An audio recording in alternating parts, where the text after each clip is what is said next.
And let's begin with breaking news that's coming in. The U.S. Department of Defense has said that the last American soldier to leave Afghanistan, Major General Chris Donahue, boarded the C-17 aircraft on August 30th, marking the end of the U.S. mission in Kabul. The United States Secretary of State, Antony Blinken, has said that they've suspended diplomatic presence also in Kabul and transferred operations to Doha. The Taliban, meanwhile, has begun celebrations. Massive celebratory firing has been reported as the last U.S. military plane departed from the Kabul airport. So now the U.S. withdrawal of troops from Afghanistan is officially complete. It's one in which we will lead with our diplomacy. The military mission is over. A new diplomatic mission has begun. As of today, we've suspended our diplomatic presence in Kabul and transferred our operations to Doha, Qatar. We will use this post in Doha to manage our diplomacy with Afghanistan, including consular affairs, administering humanitarian assistance, and working with allies, partners, and regional and international stakeholders to coordinate our engagement and messaging to the Taliban. Let's take this across to Geeta Mohan, our Foreign Affairs editor. She's joining us this morning with the latest updates. Geeta, good morning. Much before the deadline, the United States has confirmed complete withdrawal of all their troops. A big question mark, however, on what exactly US-Afghan ties will look like now, because, you know, the United States has also confirmed that they're not going to have any sort of diplomatic mission or team in Kabul for now. Well, that's right. After the situation stabilizes, not just America, most of the countries are going to wait to go back to Afghanistan to restart the diplomatic missions. But for now, what is significant, Akshita, is the visual, the photograph of that last soldier who boarded the flight out of Afghanistan. So that's a very significant photograph that's coming in. Major General Chris Donahue was the last officer to board C-17 on the 30th of August, late at night. And that was the last flight that left the Kabul airport. There are visuals, Akshita, that are coming in of celebrations by the Taliban fighters who have now taken over the Kabul airport completely. There is much to be discussed about how the rest of the evacuations are going to take place now with the Taliban in control of Kabul airport. That was the last of the areas in Afghanistan where U.S. forces were maintaining control. Now with the U.S. forces out, the major problem or area of concern and planning would be the evacuation plans for those who are still left behind in Afghanistan. That said, the U.S. has formally left Afghanistan. The war of the United States of America in Afghanistan has come to an end. United States of America Special Envoy Zalmay Khalilzad has tweeted out saying that our war in Afghanistan is over. Our brave soldiers, sailors, Marines, and airmen with distinction and sacrifice to the very end, they have our enduring gratitude and respect. He also goes on to talk about how now it is for the Afghans and for the Taliban to take control of their country. The Taliban now face a test, whether they can lead the country to a safe and prosperous future. There are a lot of areas that now have to be looked into, but the war in Afghanistan finally has come to an end and the withdrawal of the United States of America complete. Whether if it was timely, whether if it was in haste, there will be much a debate about that. But for now, it is indeed over. Very, very telling images on our screens. In fact, the left of your screens is the picture of the last U.S. soldier, Major General Chris Donahue, making his way out of Kabul, boarding a C-17 aircraft. And that was the last soldier on ground from the United States. They've confirmed withdrawal, and soon after that, what you also see on the right is celebratory firing that broke out at the Kabul airport. The Taliban fighters were seen entering, armed to the teeth as always, entering the airport with the U.S. soldiers pulling out and firing in the air to, in fact, symbolize and highlight the fact that now there's no more presence of the United States, no more United States boots on the ground.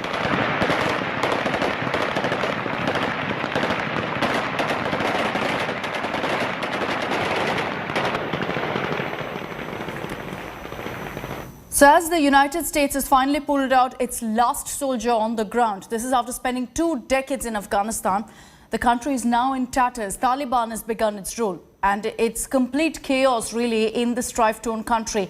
It stares now at hunger and at financial crisis. The clock is ticking. For the US, it's curtains on a 20-year-long war in foreign land. But for Taliban, it is a new beginning. And they are down to business.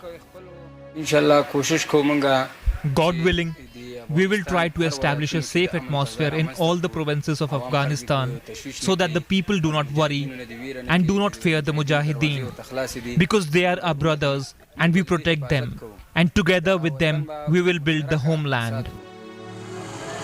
Despite these assurances, across the country, the situation is nowhere near normal. In Kabul, these are the frantic scenes.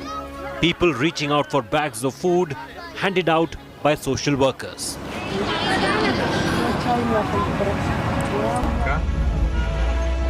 Desperate lines outside ATMs ahead of full-fledged Taliban rule. There are fears of restrictions on cash withdrawal by the Central Bank of Afghanistan. The country's economy that was fully dependent on foreign aid is now virtually decimated. Not just a financial crisis, a medical crisis also looms large.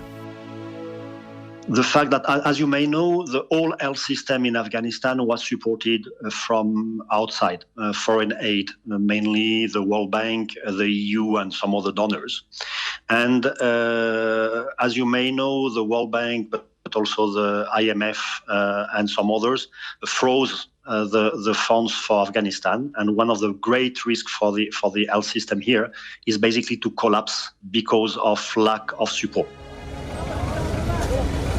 Following the US troop pullout under a new Taliban regime, Afghanistan is staring at uncertain future on all fronts: social, political, and economic. The war-hardened citizens would hope they can survive this upheaval too. Bureau Report, India Today. Now, with the Taliban reportedly making gains in the last free province of Panjshir, caretaker Afghan President Amrullah Saleh has refused to surrender to the Talibani forces amid talks with the resistance front. Amrullah Saleh has called upon the global community to stand up for what he calls the right cause. Maintaining that the Western community has a lot to lose, the caretaker president said that he won't be giving in without a fight against the Taliban. Ahmad Massoud's aide Fahim Dashti has called for an Afghanistan which ensures justice for women and minorities. Dashti said that talks with Taliban are still underway, but that the resistance force won't be a part of any government which stands against the rights of the Afghan people.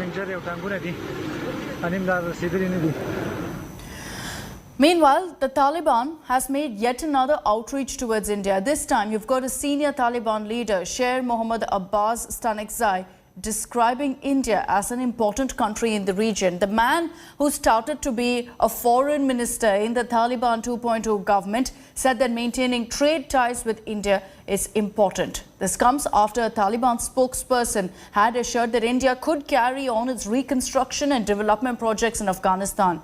But the question is about what India's standards. Can we really afford to forget Taliban terror?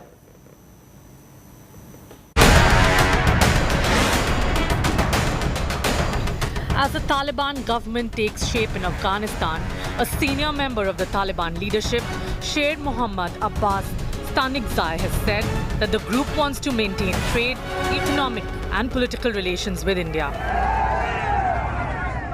Stanekzai, widely tipped as Afghanistan's next foreign minister, asked India to retain a diplomatic presence in the war-devastated country. The Taliban leader also said air trade route between India and Afghanistan needs to be kept open. He was referring to the air corridor between India and Afghanistan that was established to boost trade between the two countries in view of Pakistan's denial to allow transit access. Stanik Zai was part of a group of foreign cadets who received training at the prestigious Indian Military Academy in Dehradun in the early 1980s. He also described India as an important country in the region. ما می‌خوایم که همکاری‌های سالمشان دوام بکنه در راسته دیپلماتیک با هم روابط حسنه داشته باشیم. همچنان اگر نیاز میشه سفیرای ما هم در تمام کشورها خواهد بود و سفرای کشورهای دیگر هم در افغانستان فعلا هم هستند. فضای اطمینانی برشان مساعد شده. This isn't the first time the Taliban have reached out to India. Soon after the fall of Kabul, Taliban spokesperson had said that India can complete its reconstruction and infrastructure projects, even going to the extent of calling Kashmir a bilateral issue between India and Pakistan. India has been a key stakeholder in Afghanistan and has invested nearly $3 billion in carrying out around 500 projects across the country. For now, India has been adopting a wait-and-watch policy. Currently, there is a lack of clarity, or no clarity about any entity forming a government in Kabul. We of course continue to monitor the situation very carefully. This is an evolving situation, and I think for the moment that's all I have to say about this element. India, though, hasn't forgotten Taliban terror. In 1999, the Taliban government allowed the hijackers of an Indian Airlines flight from Kathmandu, Nepal, to escape. Taliban permitted Masood Azhar to travel to Pakistan, where he founded Jaish-e-Mohammed, an organization responsible for a spate of high-profile attacks across India. Does India have a choice of engaging with Taliban now? Bureau Report, India Today.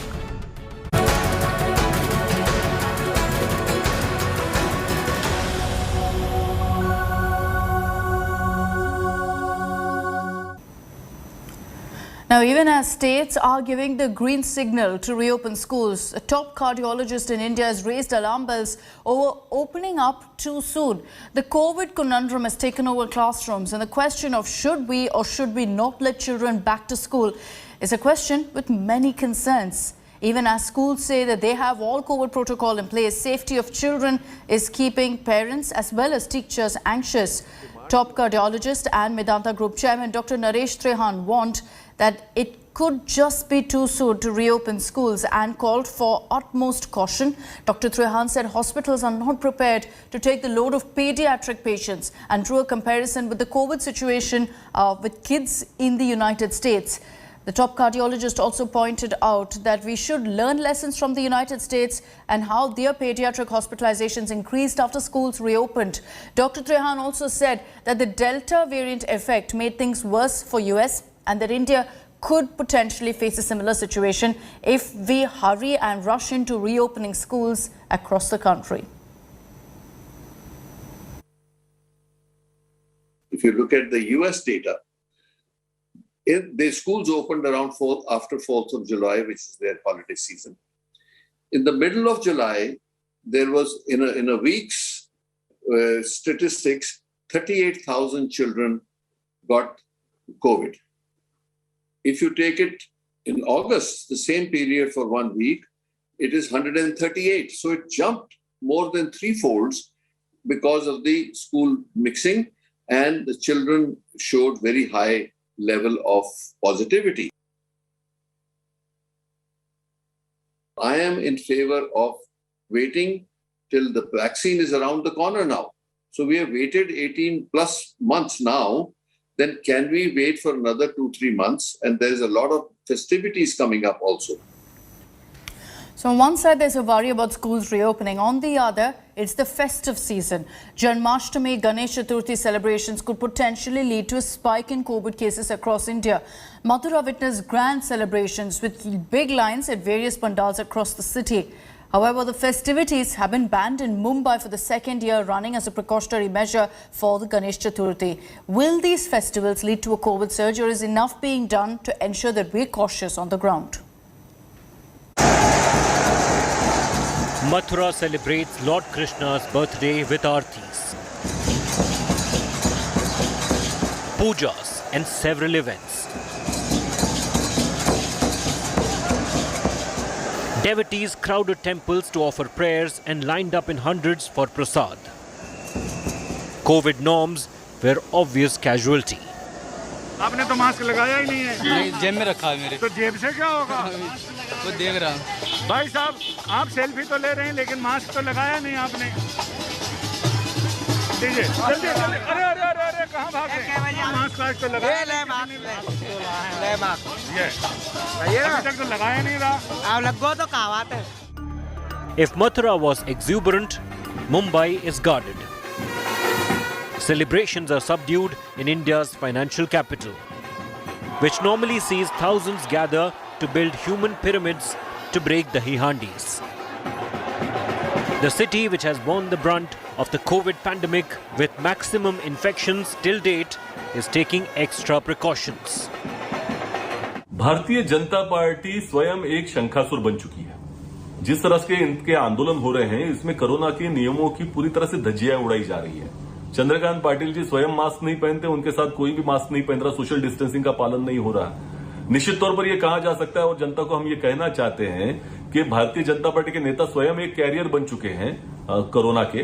ये दुष्ट बुद्धि की सरकार है, सत्ता की मस्ती आई है, अहंकार आया है और इसके खिलाफ भारतीय जनता पार्टी ने आंदोलन करके ये सरकार को भगवान के पास प्रार्थना की है, भगवान इनको सद्बुद्धि दे। Mumbai's biggest festival, Ganesh Chaturthi, is approaching, but the excitement is missing. Lal Bagh Cha Raja, which sees footfall of lakhs of people during the 11-day Ganesh festival, has closed doors for the second year. This year, there is a situation is different. We know the pandemic is going on. COVID-19 is not completely controlled in our hand. And government of Maharashtra, government of India, in fact, Mumbai Mahanagar Palika is also working over this to control the COVID-19. And there is some situation is now better. But still, we are appealing our devotees to not to come here to take darshan lively, but take darshan online to their homes only. We are making all types of arrangement. We are accepting all types of technology to give online darshan to every devotees at their home only. With the festive season beginning, India faces the threat of a third wave if adequate precautions are not taken. The country could learn from the bitter experience of Kerala, which is clocking 30,000 cases daily after opening up for Bakrid and Onam celebrations. While many experts say the worst might be over, the question is, can India afford to lower its guard? With Saurabh Bakhtania in Mumbai and Sanjay Sharma in Mathura, Bureau Report, India Today. And let's move on also to another unmissable story this morning. After 2.5 months, 1 million registrations, 88 teams and 4 supremely intense levels, the Esports Premier League Cup was swept by the Mumbai Marshals. There was also Bangalore Ballistics. They came in second. The top team as well as the runners-up flew to Delhi to receive their cups and also their prize money in an awards ceremony on Monday, where the chief guest was the Delhi Deputy Chief Minister Manish Sisodia. It was a grand event with a lot of celebrations. The ESPL, another successful event of 2021, was held with huge gusto and participation from teams across the country. And as we get you a report meeting the champs of the ESPL 2021, here's a report on all that transpired at the grand event. The Esports Premier League trophy finally went home with Mumbai Marshals consisting of the 4-member team of Naitik Khosto, Asjad Khatib, Indranil Saha and Jayesh Yadav. They also took home the prize money of 12 lakh rupees. Hard work करना होगा, बहुत ज़्यादा मेहनत करना होगा sports में, तब जाके ऐसे लेवल पे जैसे हम लोग अभी जीते, मुंबई को रिप्रेजेंट किया एंड जीते, तो हार्ड वर्क बहुत ज़्यादा करना होगा. अप्स एंड डाउन्स बहुत आएंगे, लेकिन बस तुम्हें हार नहीं माननी है, तुम्हें आगे वर्क करते जाना है. स्टार्टिंग में बहुत ज़्यादा हेक्टिक रहता है, 16 to 20 hours, 22 hours, सीरियसली बिना सोए भी गेम कंटिन्यू करना है बस. Most valuable player, the winner is Jayesh Yadav from Mumbai Marshals. Jayesh Yadav of Mumbai Marshals also took home the most valuable player award of the Esports League. Really, I'm just panicking right now because of first time this was my that I'm winning this tournament and MVP. The team which found itself in the second place at the ESPL, and that was the Bangalore Ballistics. Though Bangalore Ballistics put up a valiant effort, they took home the runners-up trophy and prize money of 6 lakh rupees. We were close to first place, मतलब एकदम close थे first place के, and पूरे tournament में हम लोग like top पे थे, but last में finals में थोड़ा सा game ये हो गया imbalance, तो top कर सकते थे, but कोई नहीं, इस बार second के next time hopefully first करेंगे. Chief guest, Delhi Deputy Chief Minister Manish Sisodia gave away the prizes and expressed his full support for the esports format. ये एक इतना well accepted competition, well organised competition भी बन सकता है. देश में मुझे लगता है पहली बार इस तरह की शुरुआत हो रही है. आई कांग्रेचुलेट द टीम. तो ये कोई बहुत बड़ी बात नहीं है कि आज से 5 से 10 साल के अंदर अंदर आप जो भी हमारे विनर्स बैठे हैं, इनके आगे की जनरेशन ये पूछने लगी कि क्या इस देश में ऐसी जनरेशंस भी होती थी जो कभी स्पोर्ट्स नहीं खेलती थी? क्या सिर्फ फील्ड में गेम खेले जाते थे? अब क्योंकि आप लोग आगे बढ़ गए हैं, so every government has to follow what the generations are doing, where the generations are leading. So I can promise from this stage कि हम दिल्ली में e-sports को बढ़ावा देने के लिए whatever is required and whatever can be done, we'll do it. That's not all. The award ceremony also saw the unveiling of the new Esports World logo and a promise by the India Today group for the competition to become bigger and better next year. I've had the pleasure of launching many products at the India Today group. I can't wait to see where this brand launch of ours goes. The next tournament for India Today Gaming is going to be the World Esport Cup, and we couldn't be more excited to take our brand international. We congratulate all the winners of ESPL 2021 and wish them happy gaming till we meet again.